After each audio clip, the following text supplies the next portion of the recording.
It was the kind of October afternoon that Halifax saves for people who are already running late.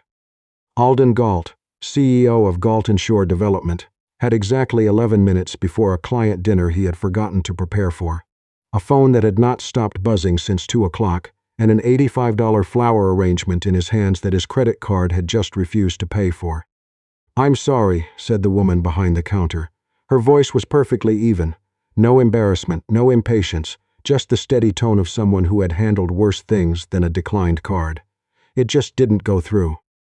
Alden set the flowers on the counter. He had the wrong card.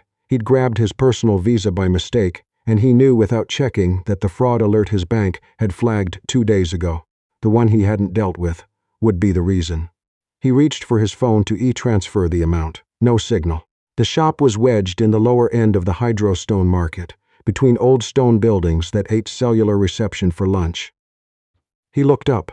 The florist, her name tag read Lorna, was already wrapping the arrangement in brown craft paper with calm, unhurried movements, as though the transaction had already concluded in some way he hadn't been informed of. "What are you doing?" he asked.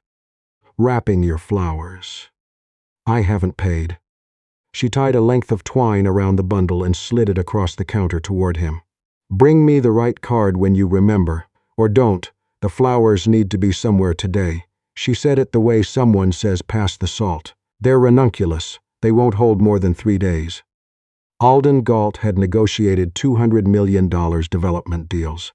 He had sat across from city councilors and investors who fought over decimal points like their lives depended on them. He could not remember the last time someone had handed him something and asked nothing back except that he take care of it. He stood there holding the flowers a moment longer than he should have. "I'll be back tomorrow," he said finally. Lorna Sutherland smiled, small, sincere, I know. He drove to his dinner with the ranunculus sitting on the passenger seat, still wrapped in their brown paper, and spent most of the evening thinking about a florist who trusted a stranger because the flowers needed a home. He came back the next morning. He brought the $85 in cash, in a clean envelope, because he'd told himself he wasn't going to make a thing of it. He also brought 2 coffees from the cafe next door, because she had mentioned, almost as an aside the evening before, that her espresso machine had been broken for 2 weeks, and she hadn't had time to get it repaired. She was already with a customer when he arrived, carefully explaining the difference between garden roses and spray roses to an older gentleman who was buying something for his wife's birthday. Alden set the envelope and 1 coffee on the counter. He left. He told himself that was the end of it. It was not the end of it. He came back 4 days later, not entirely sure why. He told himself it was because Sutherland's was 2 blocks from a heritage site his team was reviewing, that it was a reasonable shortcut, that 40-year-old CEOs stopped somewhere twice a week all the time when they worked nearby. He told himself a lot of things that October. The shop was called Sutherland's. He noticed properly this time the hand-lettered sign in the window, Est 1987. The glass was old and slightly wavy, the kind that wasn't made anymore. Inside, the space was no larger than his office's reception area, but every centimeter of it was used with intention. Buckets of stems lined the left wall, sorted by color rather than species. A chalkboard near the register listed something called Today's Bouquet for Hard Days, $12. Beside the chalkboard hung a framed photograph, a man in his 50s standing outside this same shop, arms crossed, looking pleased with himself in the way that people do when they have built something that belongs somewhere. Lorna was trimming stems at the back workbench. "You're back," she said, without turning around. "I wanted to see if the ranunculus held." "Did they?" 3 days, he admitted, exactly. She turned around then, and she was smiling again, that same unbothered smile. "They always do." He stood near the entrance, not quite committing to being inside. "Who's the man in the photograph?" She glanced at the frame. "My father. He opened the shop in 1987. I've been running it since he passed, 3 years ago last spring." "I'm sorry." "Don't be. He had a good run." She said it with the ease of someone who has made peace with grief without forgetting it. He used to say the only job worth doing was one that put something living in someone else's hands. Alden looked around the shop. Everything in it was alive, or had been. There was something almost deliberate about the quiet here, the way it held itself apart from the street noise outside. "Can I ask you something?" he said. "You can try." Why did you give me the flowers? You didn't know me." Lorna set down her shears. She considered the question the way someone considers something they've already answered for themselves a long time ago.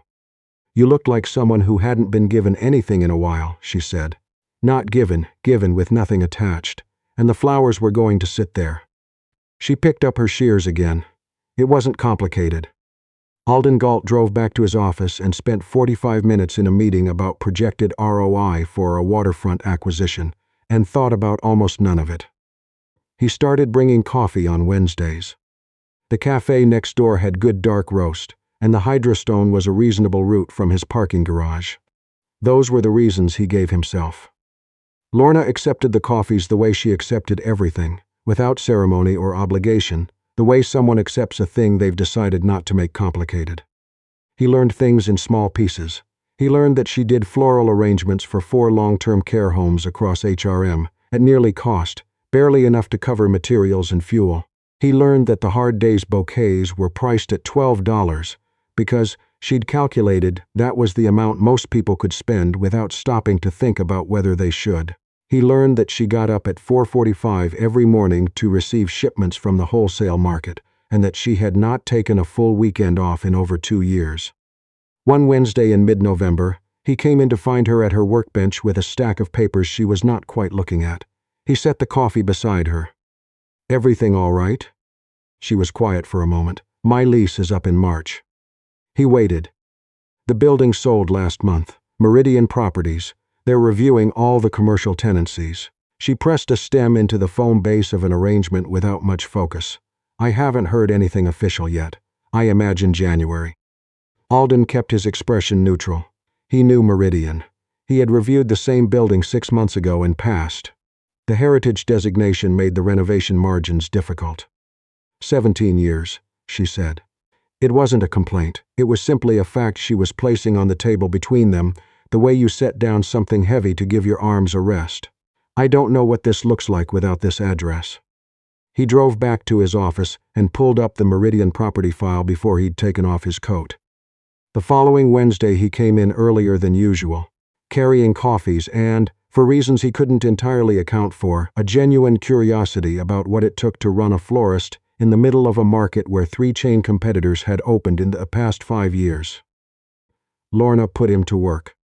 He was not sure how it happened. One moment he was asking about the Hard Days bouquets, and the next she had handed him a roll of brown paper, and was explaining how she wrapped the stems before boxing arrangements for the care homes. It looked straightforward. It was not straightforward. His first attempt came out, looking like something that had survived a minor collision. "That's," Lorna tilted her head. "I know. It's not, I wouldn't say it's wrong, exactly. You would if you were being honest." She pressed her lips together. "It's a strong first effort." He tried again.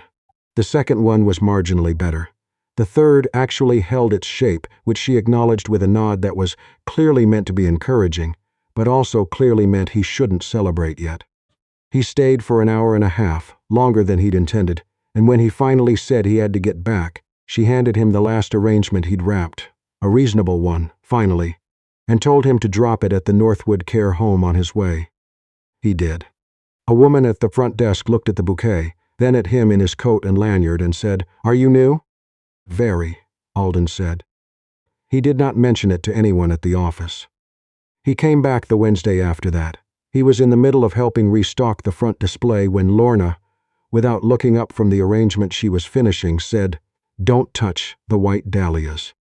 "I wasn't going to." "You were. You had that look." "I don't have a look." "You have a very specific look when you're about to reorganize something that doesn't need reorganizing."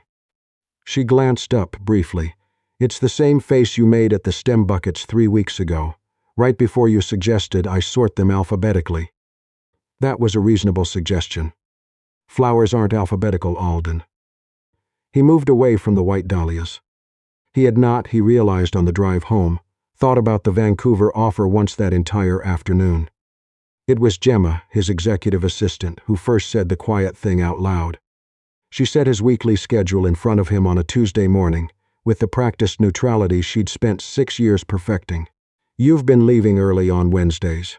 I've been moving calls. A brief pause. I assumed it would become relevant at some point. Alden looked at her. Not yet. Understood. She made a note. Also, Morris Claxton called. The Vancouver partnership has moved to a formal offer. He'd like a meeting before the end of the month. The Vancouver offer had been in discussion since September, a regional director position with a major Pacific development group, the kind of expansion that looked significant on a legacy resume. His board had been carefully, quietly enthusiastic for weeks. Everything about it made business sense. "Book it," Alden said. He did not go to Sutherland's that Wednesday. He told himself he was too busy. He was busy. He told himself it was a habit he had drifted into, that it was fine to let it lapse, that grown men with significant professional decisions on the table did not schedule their weeks around florist shops in heritage blocks. He did not go the Wednesday after that, either. Both mornings he walked the long route to the parking garage. A week before the Vancouver meeting, a small package arrived at reception.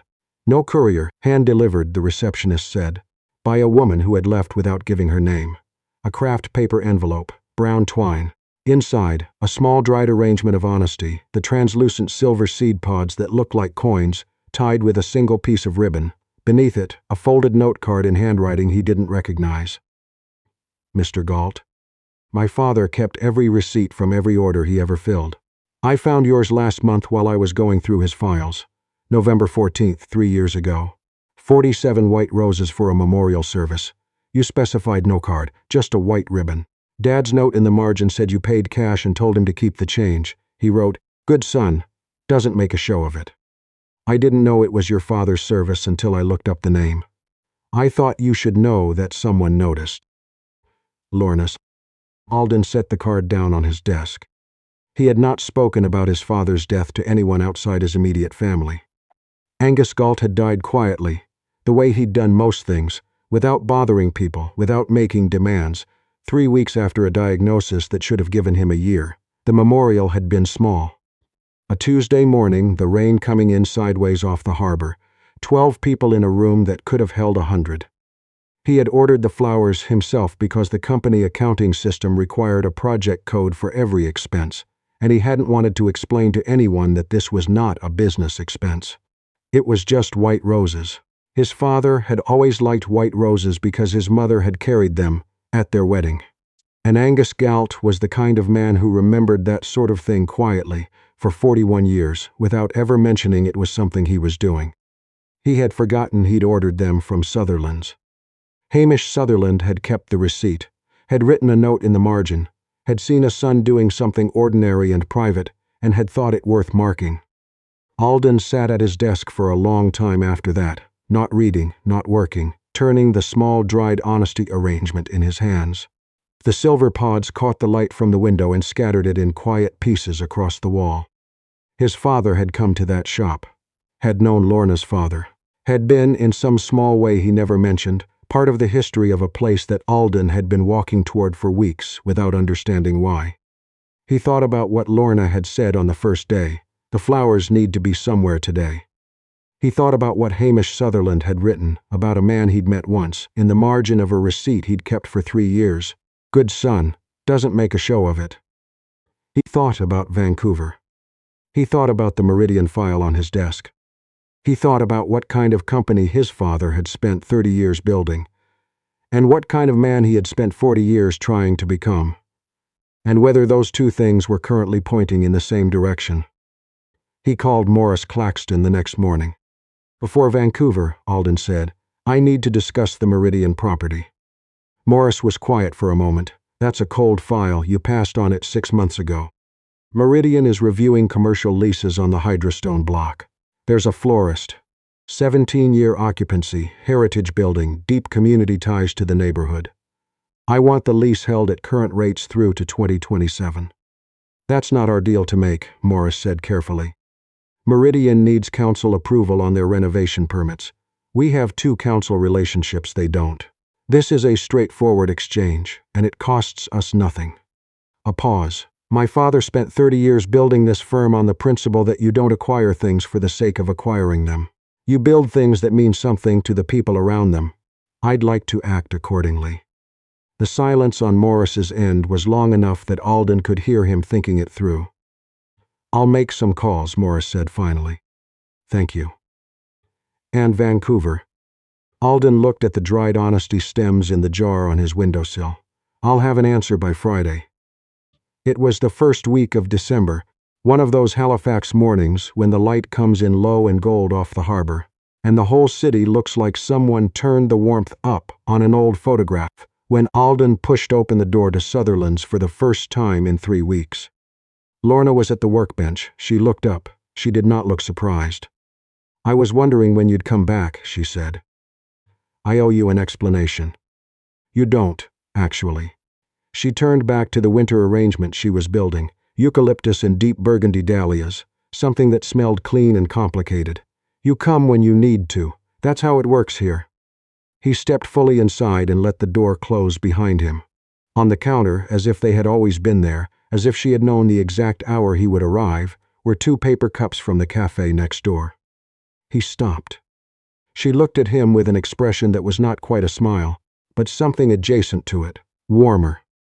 "I figured it would be today," she said simply. "Sit down, Alden. The coffee's going cold." He sat on the wooden stool beside the counter. She kept working. The shop was quiet in the particular way it always was, holding itself separate from everything outside. "The Vancouver offer," he said after a while. "I've declined it." She didn't look up immediately. "Is that the right call?" "I think so." "Why?" He turned the cup in his hands. "Because my father built this company in this city. Because the work that matters to me is here." Because he paused. "Because," she said quietly. He looked at the photograph on the wall. Hamish Sutherland with his arms crossed, pleased with himself for having built something that belonged somewhere. "Because I finally remembered what kind of work is worth doing," Alden said.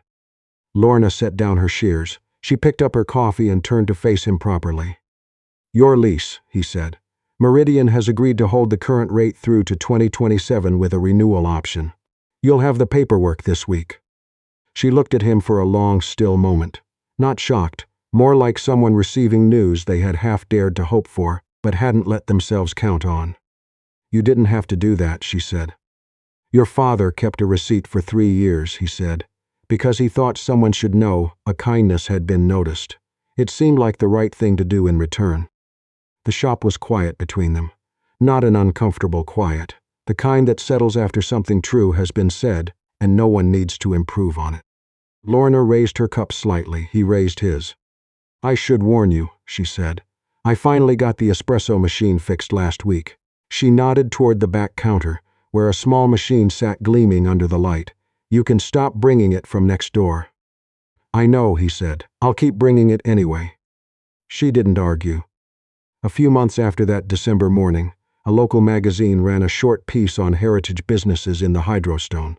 The journalist asked Lorna what had kept the shop going through difficult years, expecting some answer about passion or resilience. What she said instead was, "I always believed that the people who needed this place would find their way back to it." That turned out to be true for at least one of them. Alden framed the article. He put it on his office wall beside a photograph of his father, beneath a small dried arrangement of honesty stems that had been sitting in a jar on his desk since the day they arrived in a craft paper envelope. He kept bringing coffee on Wednesday mornings, sometimes dark roast, sometimes something Lorna picked out, once a hazelnut she immediately declared a mistake and that he agreed with but finished anyway, because it had been a long week and it was warm and it was there. He brought it because it gave the morning a shape, because the shop was 2 blocks from his parking garage, which he now freely admitted was no coincidence. Because some habits are not about the thing you're doing, but about where the doing takes you. And he had come to understand, slowly and without any ceremony, that this particular destination was the right one. On the afternoon they finally hung a second photograph beside Hamish Sutherland's, one taken on a cold November morning outside the shop, Alden in his coat, looking not quite used to being in photographs, Lorna laughing at something just out of frame. A customer came in, pointed at both pictures, and asked, "Is that the family?" Lorna looked at Alden. Alden looked at Lorna. "More or less," she said. He didn't correct her. Some things begin as a small error. A wrong card, a missed payment, a shortcut you keep taking, because you haven't admitted yet that it isn't a shortcut. And then someone wraps your flowers in brown paper and says, "The flowers need to be somewhere today." And you carry that small, living thing out into the rain, and you think you're simply being looked after for a moment. You don't realize yet that you are being asked a question, that the question is, what would you give back if you had the chance? Alden Galt had spent years measuring value in square footage and return on investment, and the kind of numbers that looked right in a quarterly report. It took one declined card, one cup of coffee offered without conditions, and a receipt kept in a drawer for 3 years by a man he'd never properly met, to remind him that the most significant ledgers are the ones that track entirely different things. Not what you acquired, not what you built, but who noticed, quietly, what kind of person you were when you thought no one was paying attention. Some debts, when they're finally settled, turn out to be the most important ones you ever carried. Not because of what was owed, but because of who you had to become before you could understand how to repay them. If this story stayed with you, we'd love to hear from you in the comments. At Deep Stirring Stories, we believe the most lasting relationships are rarely built on grand gestures. They begin the morning someone sets a coffee in front of you without asking for anything in return, except that you show up again. Thank you for spending this time with us today.